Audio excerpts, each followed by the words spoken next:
Hello students. तो आज हम लोग बात करेंगे मैथमेटिक्स फोर्थ में, जो कि सिविल इंजीनियरिंग के अलावा जो अदर ब्रांच है उनमें ये मैथमेटिक्स फोर्थ चलता है एज पर एकेटीयू सिलेबस, जिसमें हम लोग फिफ्थ यूनिट के बारे में बात करेंगे। लास्ट यूनिट स्टार्ट किए हैं अभी, वन बाय वन इसको कमिंग 5 से 6 लेक्चर में मैं इस यूनिट को फिनिश करने की कोशिश करूंगा।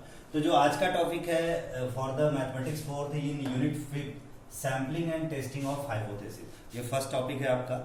सैम्पलिंग के जस्ट इंट्रोडक्शन हम लोग पढ़ेंगे और टेस्टिंग ऑफ हाइपोथेसिस के इंट्रोडक्शन पढ़ेंगे इस लेक्चर में। नेक्स्ट लेक्चर में टेस्टिंग ऑफ हाइपोथेसिस के जितने भी टेस्ट हैं उनको वन बाय वन हम लोग डिस्कस करेंगे। तो आज हम लोग देखते हैं, सबसे पहले बात करेंगे सैम्पलिंग के बारे में। सैम्पलिंग क्या होती है, कितने टाइप की होती है, just a definition, nothing else, details इसके बारे में नहीं जाएंगे। टेस्टिंग ऑफ हाइपोथेसिस के बारे में हम लोग डिटेल्स बात करेंगे, ठीक है। सैम्पलिंग में क्या होता है, सैम्पलिंग में पहले हम बात करेंगे सैंपल की, फिर सैम्पलिंग क्या होती है। Sample is a subset of a population which can be used for the purpose of study to the behavior of whole population. That the process of selection of sample from the population is called sampling. Means सबसे पहले हम बात करेंगे sample की। जैसे sample क्या होता है, पूरी पॉपुलेशन का एक पर्टिकुलर पार्ट होता है जिसको पॉपुलेशन का सबसेट भी कह सकते हैं। उस पॉपुलेशन की स्टडी करके हम पूरे उस सैंपल की स्टडी करके पूरे पॉपुलेशन के बारे में हम प्रिडिक्शन कर सकते हैं। जैसे आप लोग जानते होंगे कि during the after the election, जैसे लोकसभा इलेक्शन हुआ, राज्यसभा, कोई भी इलेक्शन अगर होता है हमारा स्टेट का या सेंट्रल का, तो इलेक्शन का जब रिजल्ट आने से पहले बहुत सारे जो न्यूज पेपर या न्यूज चैनल हैं, ये क्या आपको वो बताते हैं प्रिडिक्शन की किस पार्टी की कितनी जो है सीटें आएंगी, ठीक है। उसको एग्जिट पोल कहते हैं। तो क्या करते हैं, क्या वो पूरे ऑल ओवर इंडिया की पूरी पॉपुलेशन से पूछते तो नहीं है, वो क्या करते हैं पर्टिकुलर रीजन में जाते हैं, 1000, 2000, 500 लोगों से बात करते हैं हर एज ग्रुप के, 18 से लेकर के मिडिल एज और ओल्ड एज के लोगों से, ताकि उनका थॉट प्रोसेस पता चले और उस बेसिस पे वो प्रिडिक्ट करके बताते हैं कि किस पार्टी को कितनी सीटें मिलेगी। तो उनका वो जो प्रोसेस होता है दैट इज कॉल्ड सैंपल, क्योंकि उन्होंने कुछ पर्टिकुलर पर्सन को लिया, एक सेट को लिया पूरे होल पॉपुलेशन से। तो हम बोल सकते हैं कि सैंपल जो होता है वो पूरे होल पॉपुलेशन का सबसेट होता है। अब उस सैंपल की स्टडी से पूरे होल पॉपुलेशन की प्रिडिक्शन की जाती है, ठीक है, इसलिए उसको हम सैंपल कहते हैं। अब सैंपल चूज करने का जो प्रोसेस होता है उसी को हम क्या बोलते हैं, सैंपलिंग बोलते हैं, जिस प्रोसेस से सैंपल को चूज किया गया। अब बहुत सारे टाइप्स की सैंपलिंग होती है, एक एक लाइन खाली मैं डिस्कस करता चलूंगा आपको। सिंपल रैंडम सैंपलिंग, जिसको एसआरएस भी कहते हैं, stratified sampling, cluster sampling, systematic sampling, और भी बहुत सारी सैंपलिंग होती है। अगर स्टैटिस्टिक्स में जो मैनेजमेंट के स्टूडेंट डिटेल्स में पढ़ते हैं, एमबीए स्टूडेंट, आपको जस्ट इंट्रोडक्टरी है, इसलिए मैं उस ज्यादा डिटेल्स में नहीं जाऊंगा। सिंपल रैंडम सैंपलिंग का मतलब, अगर आपको जिस पर्टिकुलर एरिया में जाना है वहां के कोई भी बंदा मिल जाए, कोई भी 100-50 लोग मिल जाए, उनसे आपने पूछ लिया कि भाई कौन पार्टी जीतेगी, आपको क्या लगता है, that is the simple random. उसमें कोई प्रॉपर सोचा नहीं जाता कि किस एज ग्रुप का है, क्या ये एजुकेटेड है, कम एजुकेटेड है, नहीं है, इलिटरेट है, क्या है, ऐसा कुछ नहीं सोचते। रैंडम कोई भी मिला उससे पूछ लिया, that is simple random sampling. Stratified sampling में क्या होता है कि स्ट्रेटजी बना के सैंपलिंग की जाती है कि नहीं, हमें बहुत अच्छा प्रेडिक्शन देना है, बहुत अच्छा एग्जिट पोल देना है, तो हर एज ग्रुप को शामिल करना होगा कि 18 से लेके 30 की एज वाले जो कितने लोगों से पूछा गया, 30 से ऊपर वाले कितने लोगों से पूछा गया, या फिर ओल्ड एज के कितने लोगों को उस सैंपल में शामिल किया गया, स्ट्रेटजी बना के। क्लस्टर सैंपलिंग का मतलब होता है कि बहुत सारे सैंपल होंगे लेकिन डिफरेंट कैटेगरीज के होंगे। जैसे कि जो 18 से 25 है उनका एक कैटेगरी, 25 से 35 की एक कैटेगरी, 35 से उसके ऊपर एक कैटेगरी, अलग अलग कैटेगरी वाइज अगर बात करें तो उसको हम क्लस्टर सैंपलिंग कहते हैं। ग्रुपिज्म जिसको बोलते हैं, सेम टाइप के बिहेवियर के लोगों का ग्रुपिज्म, ठीक है। सिस्टमैटिक सैंपलिंग का मतलब होता है कि स्टेप बाय स्टेप हर एक प्रोसेस फॉलो करना। जैसे अगर उन्होंने 18 से 25 का एक ग्रुप बनाया, तो उसमें भी देखेंगे कितने एजुकेटेड है, कितने अनएजुकेटेड है, कितने अवेयर है हमारे कंट्री के डेवलपमेंट के बारे में कि किस गवर्नमेंट को आना चाहिए, कितने नहीं अवेयर है, कितने कम पढ़े लिखे। ये चीजें सिस्टमैटिक, फिर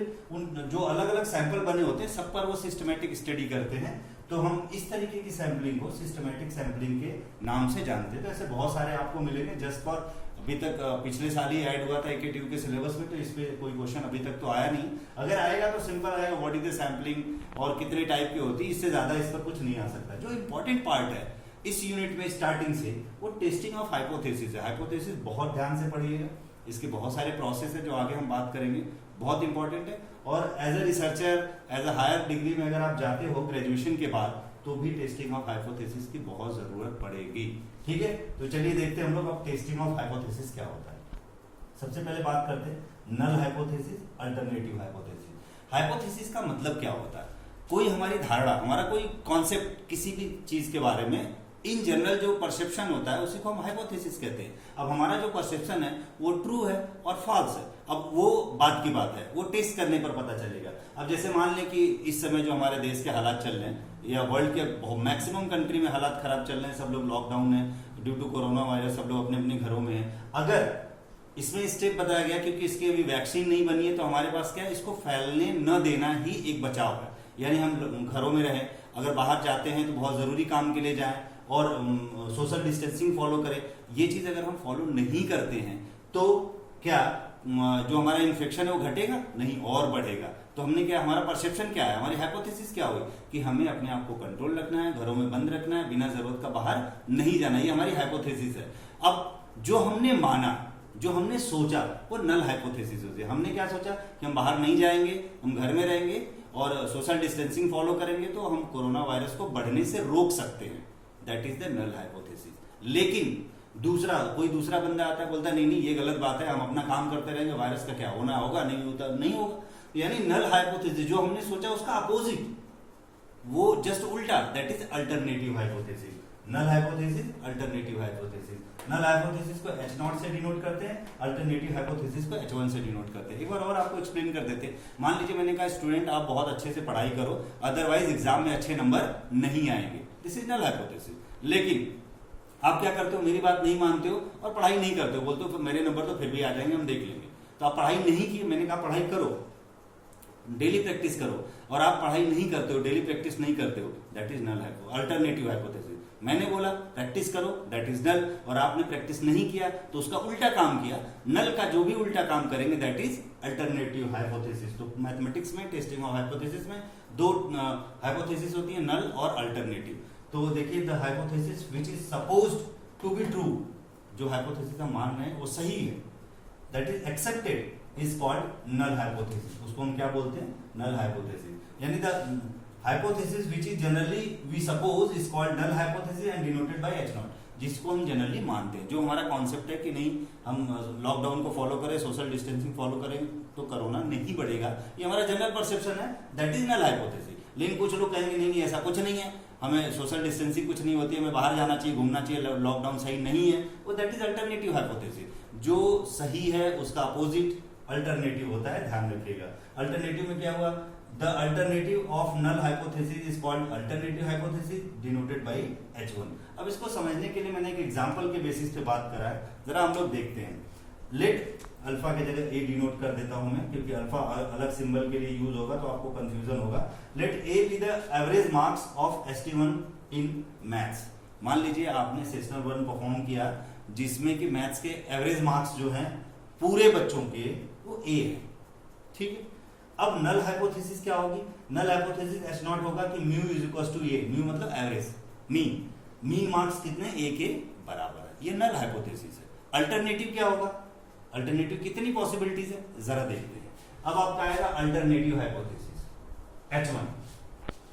H1 तीन तरीके से आपको एक्सप्लेन किया जाता है, 3 टाइप। क्या है पहला H1, mu not equal to A, यानी एवरेज मार्क्स जो है वो ए के बराबर नहीं है, उसको हम बोलते हैं two tailed test. Two tailed क्यों बोलते हैं, H not equal to A, तो हमें पता नहीं है कि एवरेज मार्क्स ए से ज्यादा है या ए से कम है, मालूम नहीं है, दोनों तरफ जा सकता है, इसलिए इसको टू टेल्ड टेस्ट बोला गया। प्लीज इसको ध्यान रखिएगा, बहुत इंपॉर्टेंट है, ठीक है।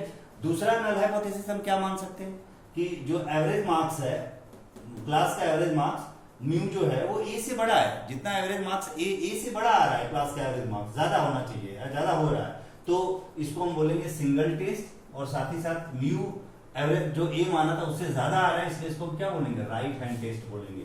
सिंगल टेस्ट क्यों बोला, क्योंकि अब क्लियर हो गया कि ए से बड़ा है, एक ही साइड इसका डेविएशन है, किसी एक साइड राइट साइड डेविएशन है, इसलिए इसको सिंगल टेस्ट या राइट हैंड टेल्ड बोलते हैं।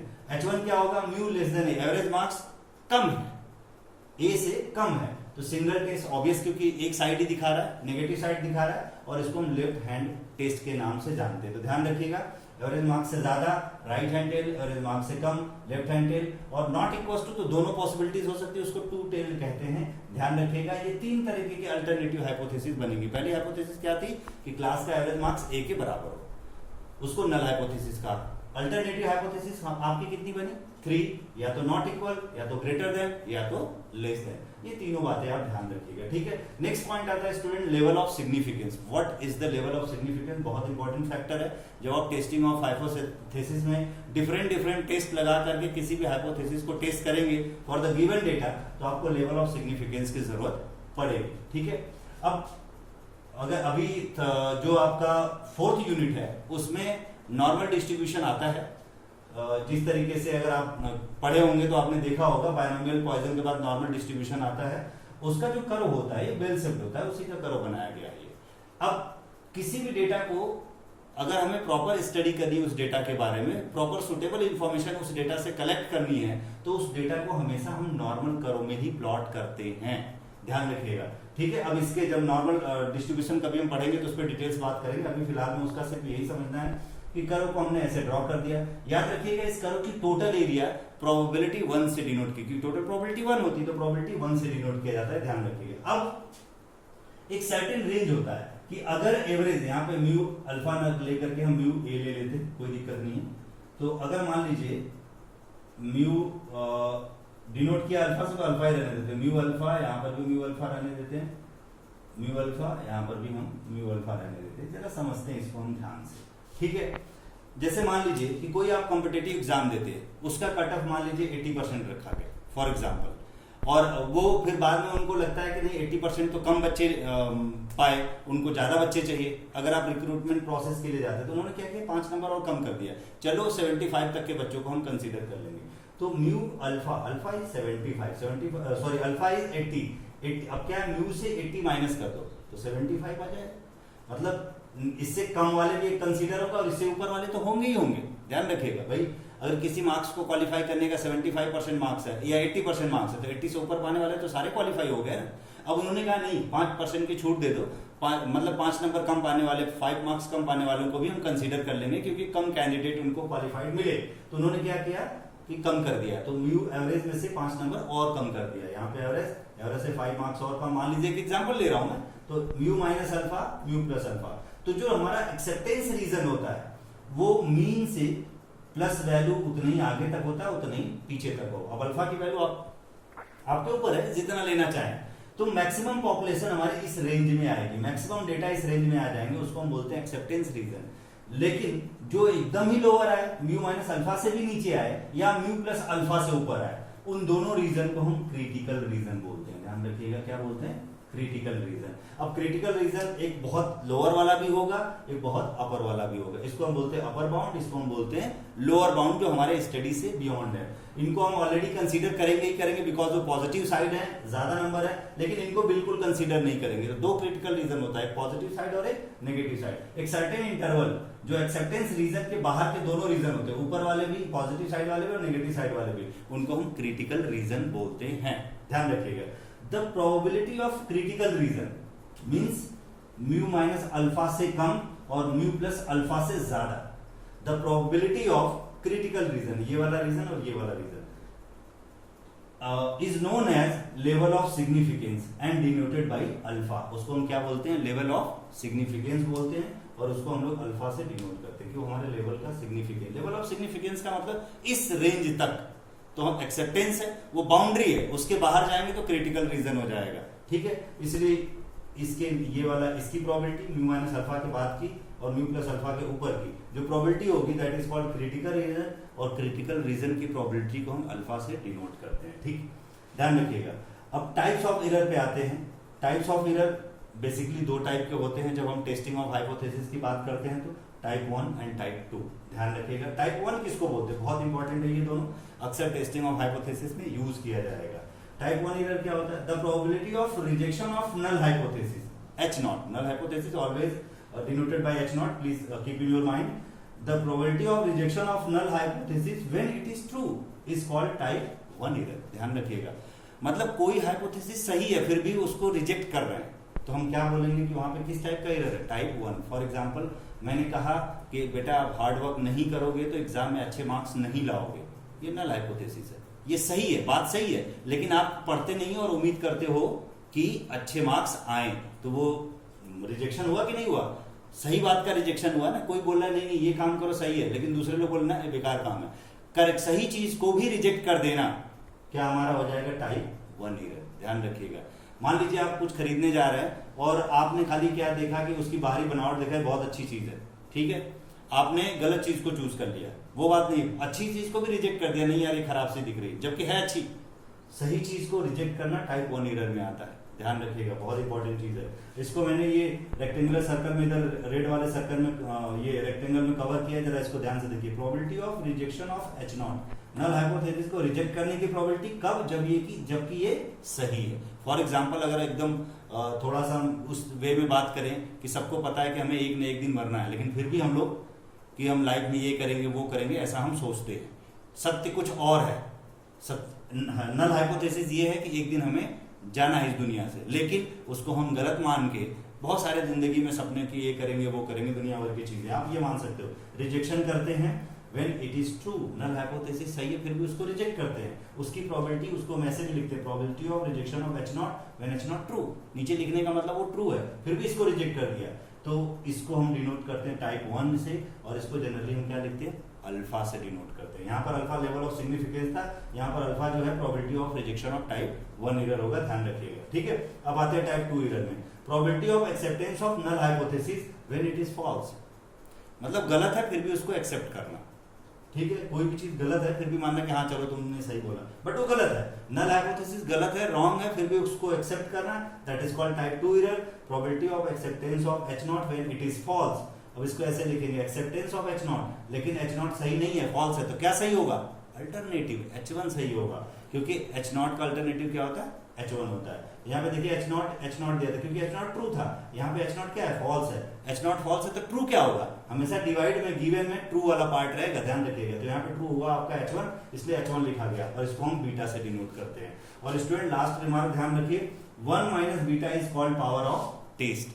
तो जो आप टेस्टिंग ऑफ हाइपोथेसिस में आप देख सकते हैं कि ये सारी चीजें क्या क्या जरूरत पड़ेगी, लेवल ऑफ सिग्निफिकेंस क्या होता है, आपका टाइप 1 एरर क्या होता है, टाइप 2 एरर, ये बहुत इंपॉर्टेंट है, 2 मार्क्स में पूछा जा सकता है। इसी के बेसिस पर हम पूरी हाइपोथेसिस को भी आगे जब टेस्ट करेंगे तो इनका हम यूज करेंगे कि अल्फा इज इक्वल टू 5%, 99% पे हमारा एक्सेप्टेंस रीजन क्या है, हमारा रिजेक्टेंस रीजन क्या है। अब लेवल ऑफ सिग्निफिकेंस जो हम पढ़े, इसमें जो टाइप ऑफ एरर आया, टेस्टिंग ऑफ हाइपोथेसिस के बहुत सारे मेथड है, chi square test, T test, F test, analysis of variance, ये बाकी रेस्ट 4 थिंग्स जो हमने आपको बताया, काई टेस्ट, टी टेस्ट, उसके बाद आपका एफ टेस्ट आएगा, और उसके बाद आपका एनालिसिस ऑफ वेरिएंस जिसको अनोवा भी कहते हैं। ये सारी की सारी चीजें इस यूनिट में आगे पढ़नी है। तो स्टूडेंट आज के लिए इतना ही। नेक्स्ट वीडियो में हम लोग बात करेंगे डिफरेंट टाइप्स के method for the testing, like chi test, T test, F test and analysis of variance. तो नेक्स्ट वीडियो में हम लोग टेस्टिंग के डिफरेंट मेथड की बात करेंगे। आज के लिए इतना ही। Thank you so much.